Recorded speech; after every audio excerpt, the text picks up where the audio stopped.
بسم اللہ الرحمن الرحیم الحمد للہ رب العالمین والصلاة والسلام علی نبینا محمد وعلی آلہ وصحبہ وبارک وسلم۔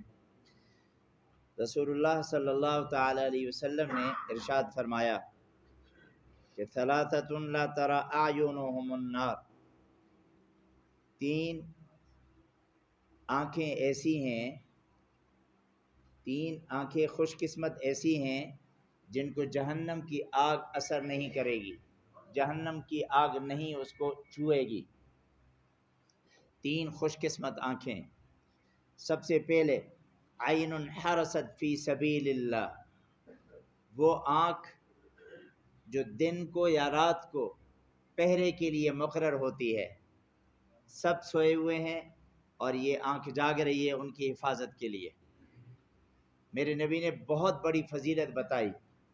ہم کہتے ہیں نا ہماری ڈیوٹی لگی ہے، یہ ہو گیا وہ ہو گیا، یہ کل قیامت کے دن یہ آپ کی جو بیداری ہے نا، اس کی قیمت قیامت کے دن لگائی جائے گی۔ آج تو ہم کہہ رہے ہیں نا یہ ہو گیا، یہ قیامت کے دن اللہ تعالیٰ جب کہے گا نا کہ ہاں جو 50 آدمی سکون سے سوتے تھے اور ان کے لیے ایک آدمی کھڑا ہو جاتا تھا، وہ ادھر آ جائے۔ میرے نبی ایک دن سفر پہ جا رہے تھے، راستے میں اسٹے فرمایا، تو آپ نے فرمایا کہ کون پہرا دے گا؟ تو ایک صحابی کھڑے ہو گئے، یا رسول اللہ میں دوں گا۔ اور آپ صلی اللہ علیہ وسلم نے کیا فرمایا؟ فرمایا کہ تم خوش قسمت ہو کہ قیامت کے دن تیری آنکھ جہنم میں نہیں جائے گی۔ ہاں، ایک دفعہ حضور صلی اللہ علیہ وسلم نے دو بندوں کو ڈیوٹی لگائی کہ صبح کو ہمیں سویرے اٹھانا، راستے میں جا رہے تھے نا، تھکے ہوئے تھے۔ ایک صحابی آدھی رات ڈیوٹی دے دی، سو گیا، دوسرے کو اٹھایا، وہ اتفاق سے ان کو بھی نیند آ گئی، کھڑے کھڑے یا بیٹھ گیا تو بیٹھ گئے، نیند آ گئی۔ صبح سورج طلوع ہو گیا، نماز قضا ہو گئی۔ میرے نبی صلی اللہ علیہ وسلم کو جب دھوپ لگی تو اٹھے، اوہو ارے کدھر تھے پہرے دار؟ کہنے لگے یا رسول اللہ، جس طرح آپ کو اللہ نے سلا دیا ہمیں بھی سلا دیا اللہ نے۔ میرے نبی نے کیا فرمایا؟ فرمایا کہ اللہ نے تمہیں جاگنے کا ثواب عطا کر دیا، تمہیں قیامت کے دن تمہاری آنکھ جہنم میں نہیں جائے گی۔ نمبر 2، عین بکت من خشیت اللہ، جو اللہ کے خوف سے یہ آنکھوں سے آنسو بہتے ہیں نا، میرے نبی نے فرمایا کہ یہ آنکھ بھی جہنم میں نہیں جائے گی، اللہ کے خوف سے۔ ہمارے تو 10,000 گم ہو جاتے ہیں نا، پتہ نہیں آنکھوں سے کتنے آنسو بہتے ہیں۔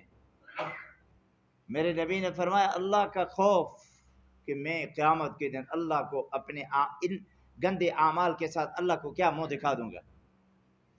اور تیسرے نمبر پہ فرمایا وَعَيْنٌ كَفَتْ عَنْ مَحَارِمِ اللَّهِ، وہ آنکھ جو حرام کردہ چیزیں، جو اللہ نے جن چیزوں کے بارے میں اللہ نے کہا یہ حرام ہے ان کو نہیں دیکھا، فرمایا کہ یہ آنکھ بھی جنت میں جائے گی۔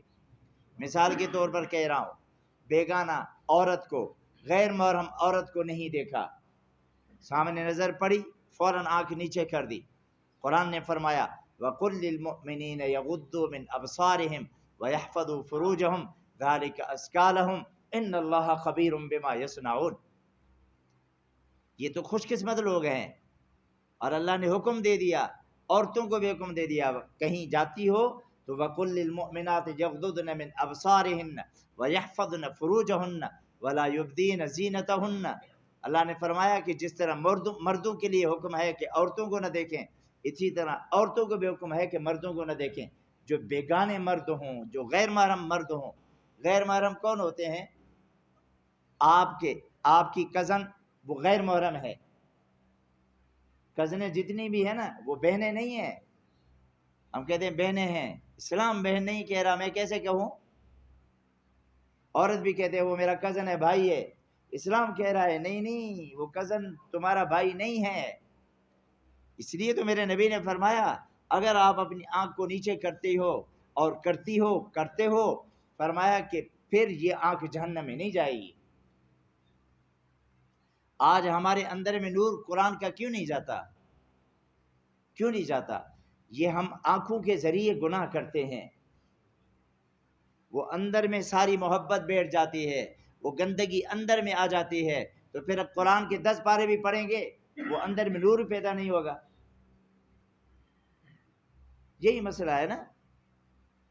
اور پھر یہ قرآن اللہ نے پاکیزہ بنایا ہے، اس کے لیے صاف ستھرا دل ہونا چاہیے۔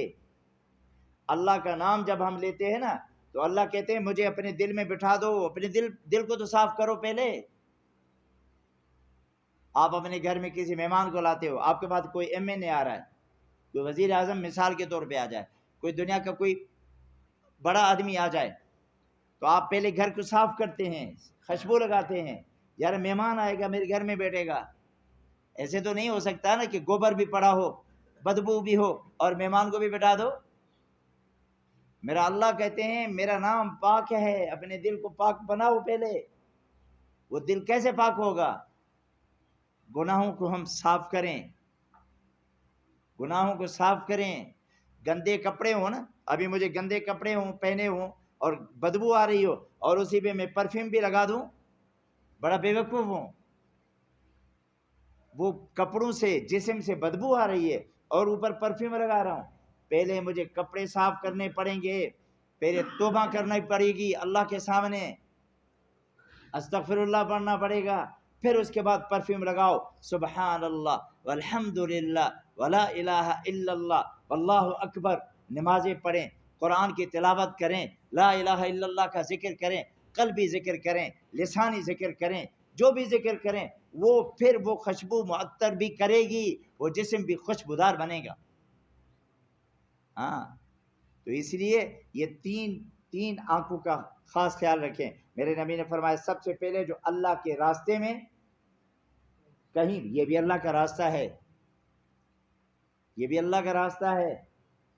جاگ رہے ہوتے ہیں، صرف جاگنے والا وہ نہیں ہے جو تہجد میں ہو، نہیں، ان کا تہجد والے سے بھی زیادہ گناہ ہے، او ثواب ہے، نعوذ باللہ، ثواب ہے، اس سے بھی زیادہ ثواب ہے کہ 50 آدمی 100 آدمی سوئے ہوئے اور ان کی تحفظ کے لیے بیٹھا ہے۔ پھر فرمایا جو اللہ کے راستے میں رونے والی آنکھ، اللہ کے خوف سے رونے والی آنکھ، اور تیسرے نمبر پہ محارم سے اپنے آپ کو بچانے والی آنکھ، یہ تینوں ایسی آنکھیں خوش قسمت ہیں جن کو اللہ رب العزت جہنم کی آگ کے قریب ہی نہیں لائے گا۔ اللہ ہم سب کو عمل کی توفیق عطا فرما دے۔